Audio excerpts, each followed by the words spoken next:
Wow! Magandang araw sa inyong lahat, sa aming mga viewers. Tulad ng ating ipinangako, kasama pa rin natin ngayon si Father Hans na iinom ng ating mainit na tsaa at siya ay mainit na tubig. Let us praise the Lord!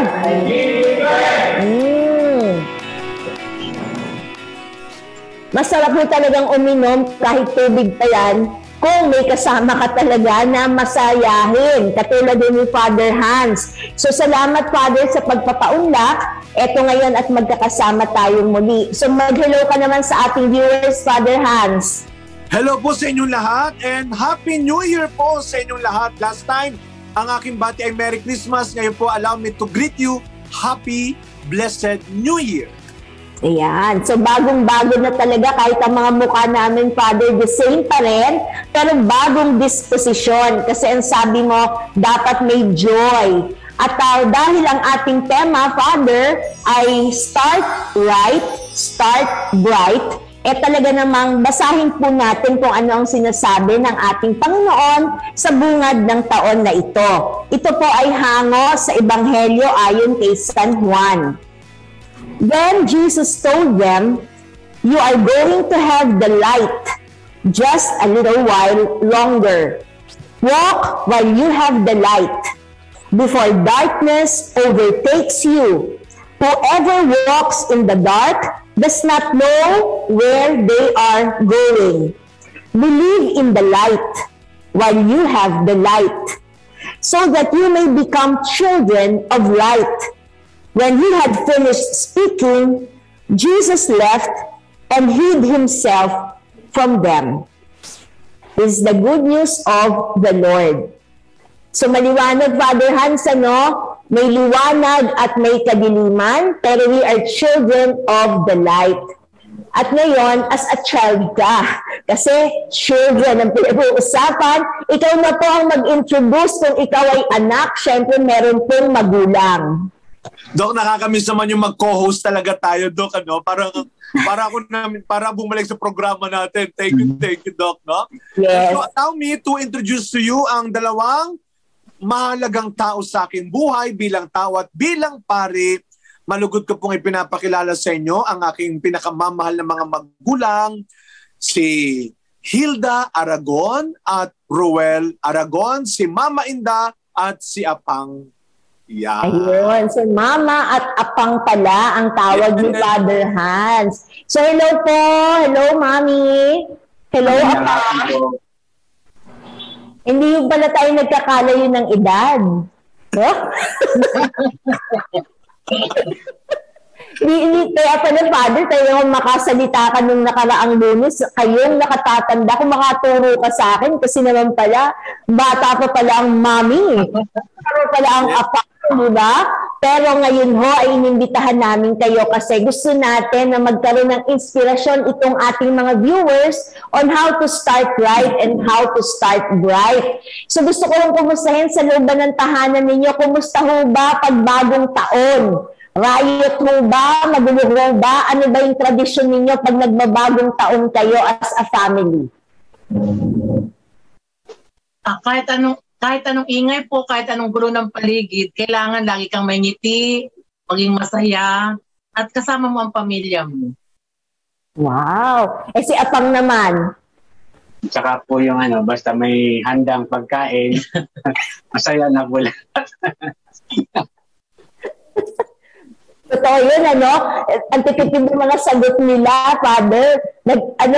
Sa kanino ka ba nagmana? Sa iyong ina o sa iyong ama? Sa kanila ako nagmana, di ba, Dok? Hindi sila nakatulad natin eh. Masiyahin silang katulad mo. So, Father, ikaw, kumusta yung mga bagong taon mo noon? Nung hindi ka pa pare, wala ka pa sa seminaryo. Ano natatandaan mong luto nila? Dok, alam po ninyo, kapag bagong taon talaga, ito ang hindi mawawala. Well, may halo na itong pamahiin din o ano ba yun? Nakagawian na. Kapag po bagong taon, syempre may mga paniniwala na dapat malagkit, dapat dikit-dikit, dapat sama-sama.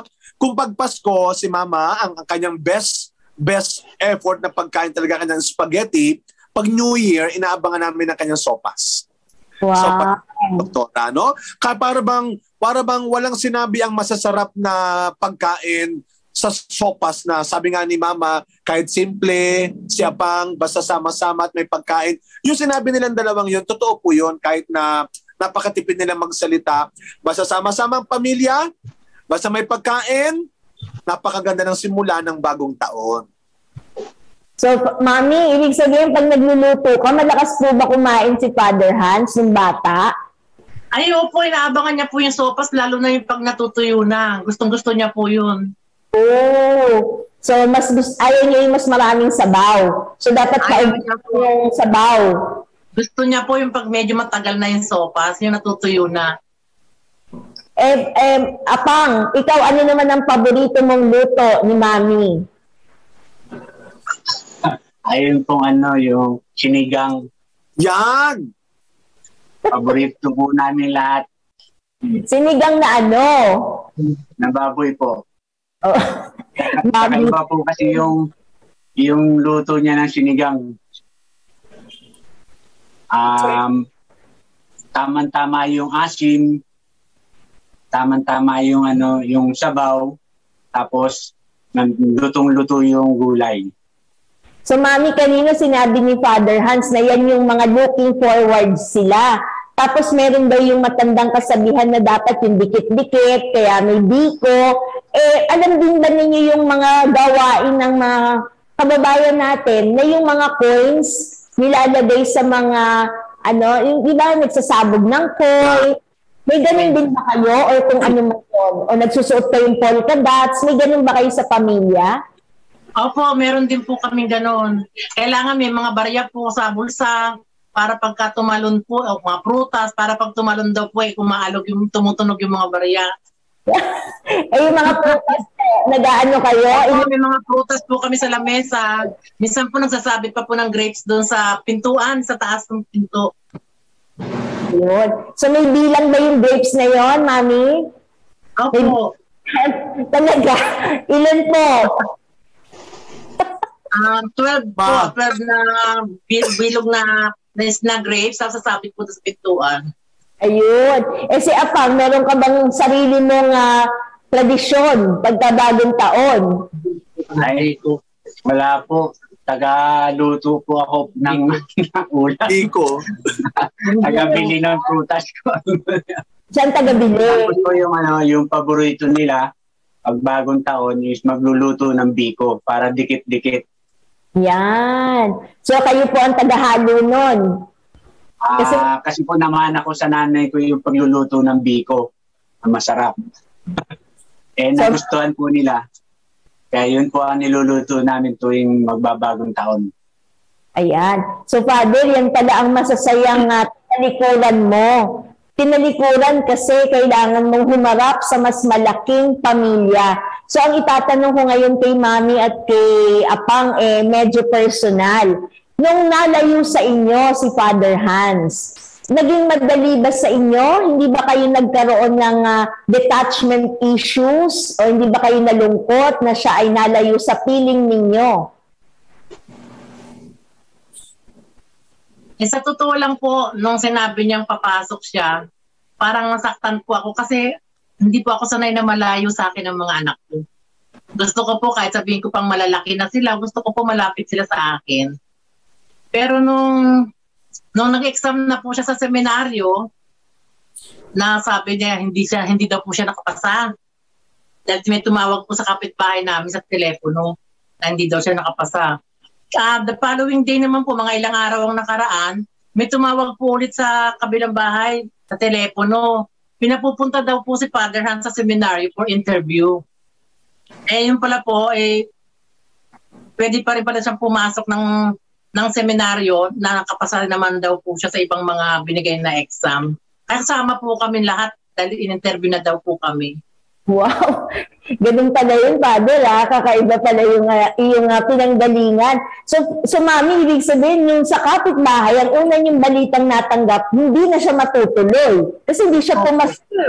Wala po kami telepono Telepono po sa kapitbahay lang yung aming inaanuhan. So medyo nangiti ka ba nun, Mami? Dahil, ay, hindi na siya matutuloy. May ganun ba? Parang ganun na rin po yun. Pero sabi ko rin po na kung talagang para doon siya, wala tayong magagawa kung doon siya.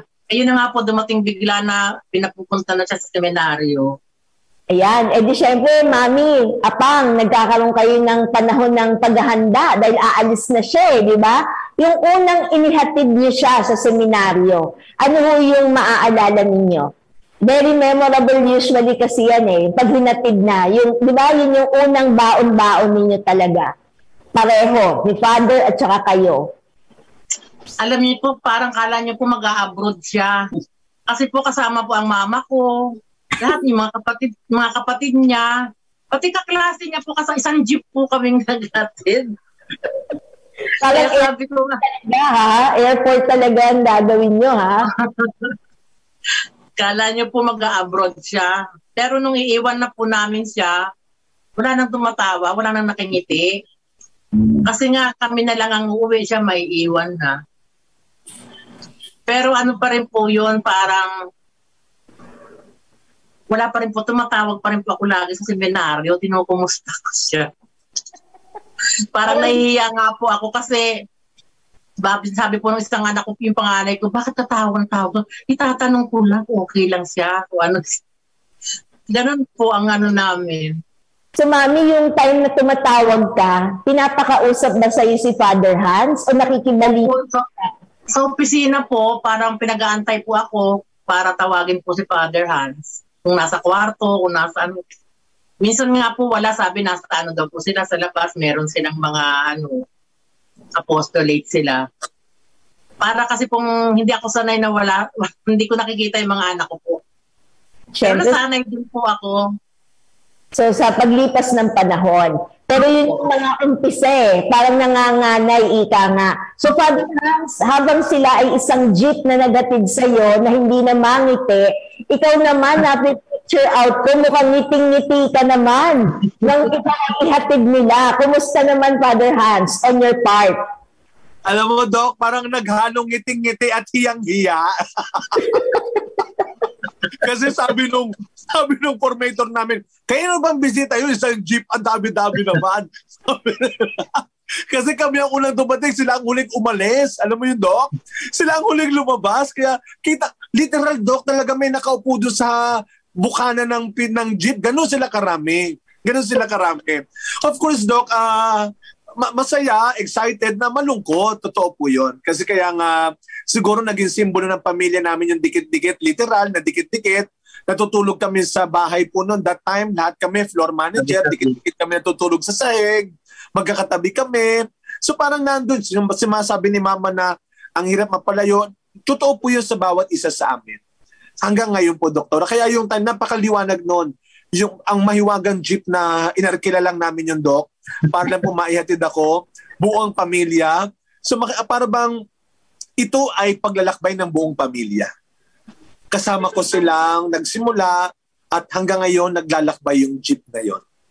Yan po ang napakaganda mong sinabi na naglakbay kayo bilang isang pamilya. Kaya alam mo ninyo sa ating mga viewers, opo, nagpapasimula tayo, start right, start bright. At nakikita ho ninyo kahit nabalot ng konting kalungkutan, pero as a family pa rin, umahon sila at nakita nila yung tunay na liwanag kay Kristo. Kasi hindi naman nawala si Father Hans, kung hindi mas lumaki pa ang kanyang pamilya na kahaharapin. Kaya yung journey ni Father as a priest ay karugtong pa rin ng kanyang pamilya. So, Mami, nung nasasanay ka na, sabi mo nga, hindi ka ba, pagkagabi, hindi ka ba naiiyak? So, kailangan kang i-comfort ni Apang. Apang, may ganun bang senaryo na kailangan mo siyang embrace talaga si Honey, dear, no? Huwag ka na umiyak. Apang, may ganun ba? Wala. Parang parang silang Kinikilig. Ganda ng girlfriend pa rin yung tinatanong ko, no? Ilang taon na ho ba ang lumipas? Kung magbibilang tayo para makita natin sa viewers natin gaano katatag ang naging pagsasama ninyo to thick and thin. Ay, Ilan taon na si Will? 26 years na po kami. Tapos na yung silver jubilee nila, Father, ha? Tapos na yung 25 years. Yes. Kasama ng journey nila yung pagiging magulang sa iyo, Father Hans. So it's not just about them as a couple. Pero Doc, baka na magtataka sila, no? Actually po, si Apang ay aking Saint Joseph ng buhay. Siya ang pangalawang tatay ko, no? Ang akin pong totoong tatay, si Teotimo, magduro lang ay kinder ako nung siya ay namayapa. Baka sabihin nila, bakit totoo po, Doc? Minsan nasasaktan talaga ako pag sinasabi nilang, Father, bakit mas mukhang bata yung tatay mo sa'yo? Ang sakit kaya nun, ha? Siya naman tuwang-tuwa siya dun, ha? Kasi nga po ang aking, itong si Apang ay pangalawa kong tatay. Siya ay totoo, literal na Saint Joseph ng buhay ko. Siya ay pangalawang ama na ibinigay ng Diyos sa akin na nagpatuloy ng pag-aalaga sa katahimikan niya. Siya inalagaan niya ako, kami ay kanyang pinalaki ng mabuti bilang kanyang sariling mga anak din. Kaya yung 26 years nila, Mama, yun ay meron ng bawas na yung edad ko ng ilan doon dahil siya ay dumating sa ilang taon na ng aking buhay. Sa buhay seminaryo, literal, doon siya pumasok sa buhay ko nung ako ay nagseminaryo hanggang ngayon pa rin. So tunay nga na Saint Joseph talaga siya, no? At nakakatuwa naman, Father Hans, kasi hindi mo mararamdaman na, sabi mo nga, ikalawa, talagang ramdam mo sa kanya yung kabuuan ng pagiging ama para sa iyo. Kaya talagang siguradong 100% din siyang asawa para kay Mommy. Pero kahit na gaano kasaya ang inyong pamilya, pwede ba nating ibahagi sa ating audience? Kasi sasabihin nila, naku, kayo lang ang masaya. Pero alam mo ninyo sa ating mga viewers, hindi mo ganun kadali ang pinagdaanan nila bilang isang pamilya. Pwede ba natin silang samahan, Mommy, yung balita nung nandito na siya sa San Carlos Seminary, noong mga panahon na yon, na paano mo natanggap yung balita na bigla na lang may hindi magandang nangyari kay Father Hans? Ano yung balitang nakarating sa iyo? Yung hindi siya, yung sa kanyang pagkakatulog. Nadulas. Ano po yun Birthday ko po noon, August 1, 1999. Maulan po. Siyempre birthday ko po, gusto ko rin magpunta rin po kami sa seminaryo. Dahil tuwing linggo po, hindi kami nawawala sa seminaryo. May bibigay daw po siya sa aking frame. Umakyat po siya sa taas at kukunin daw po yung frame. Papunta na po sila sa kiosk dahil nandun po kami nag-stay sa kiosk.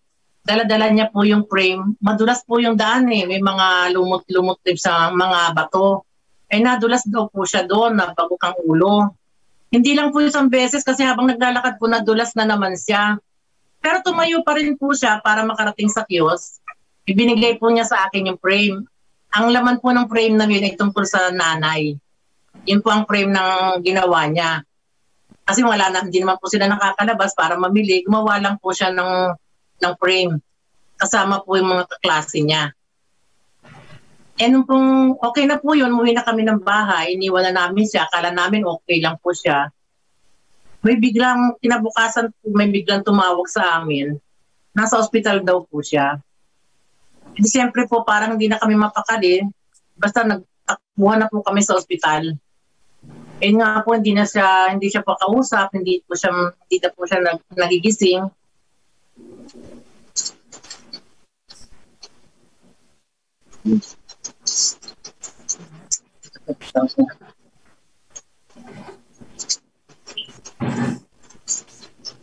So, Father Hans, yung pinagdaanan na yun, ikaw syempre unconscious ka, hindi mo alam yan. Pero ngayon, looking at your mother, we can all sense how painful it was. Ngayon, pinaparecall ko lang kinikilabutan ho ako, sa mga viewers natin, yung mga ngiti sa mukha nila, hindi ordinaryong ngiti yun, kundi ngiting tagumpay yan. Bakit? Dahil dito sa mga maliliit na pangyayari na talaga namang nakakabagbag ng ating kalooban na nadulas ng paulit-ulit kasi meron siyang hangarin na maiabot sa kanyang ina ang kanyang munting regalo. But along the way, something went wrong.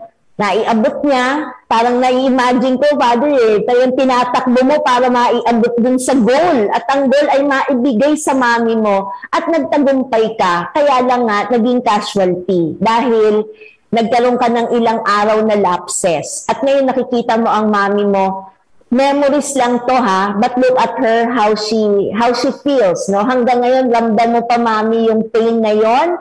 Pero ngayon, buhay na buhay ang anak mo, ang kulit-kulit na nga, di ba? Talagang hindi ko po talaga makakalimutan yon kasi birthday ko po eh. Tama. Kaya almost 3 weeks mo siyang tulog noon na halos nagmamakaawa na ako. Sana magising na siya. Talagang lahat po ng test, doktora, binigay po sa kanya. Alam niyo po bang wala pong makita silang yung result po lang puro normal.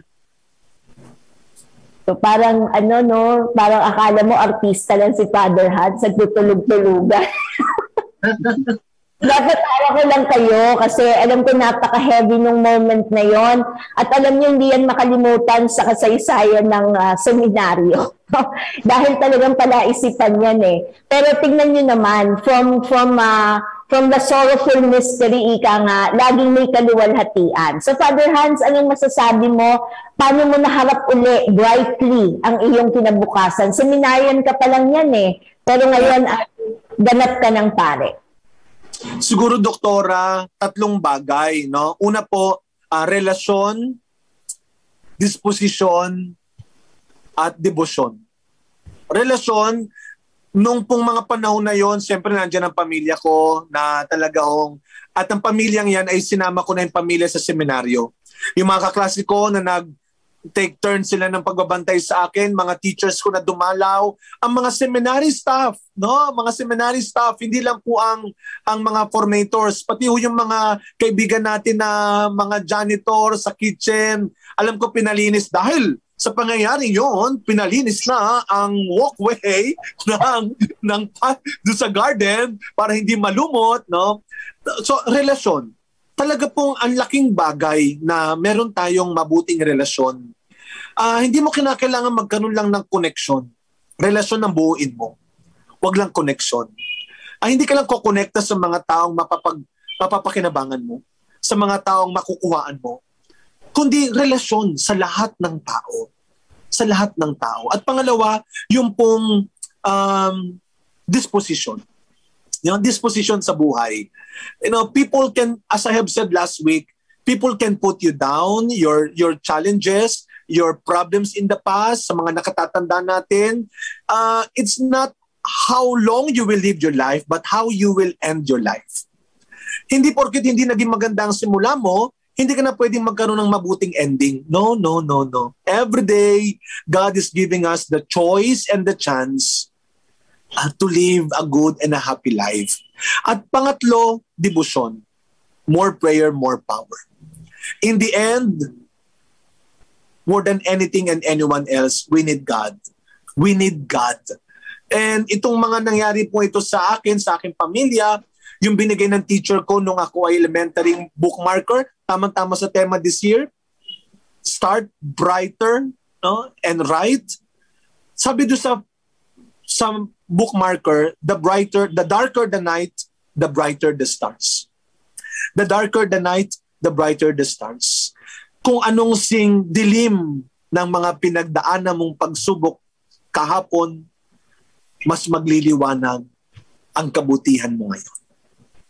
Maraming salamat, Father Hans. At talagang Mami and Apang, anyayahan namin sila. Ano ho ba ang message nyo sa ating mga nagkakaedad na bago bungad ng taon, dapat maging matatag maging handa sa kung ano ang naghihintay sa atin? Si Mami ba o si Apang ang una? Sige. Para po sa akin, isang senior na rin, sana po lahat ng senior maging matapang, maging malakas po ang loob. Kung ano man po yung nararamdaman, kung ano po yung nakikita natin na sa paligid, kailangan kaya po nating dalahin. Lalo na kung may mga maintenance na po tayo, huwag kakalimutan dahil yun din po ang tutulong sa atin para lumakas at tumagal-tagal pa rin po ang buhay natin. Konting exercise, konting Saka, siyempre, laging kasama po namin ang pagdadasal. Huwag na naman pong kalimutan ng pagdarasal sa araw-araw para din po sa pag-ano ng pamilya natin sa ating bansa. Salamat po. Si Apang po, may mensahe po ba kayo?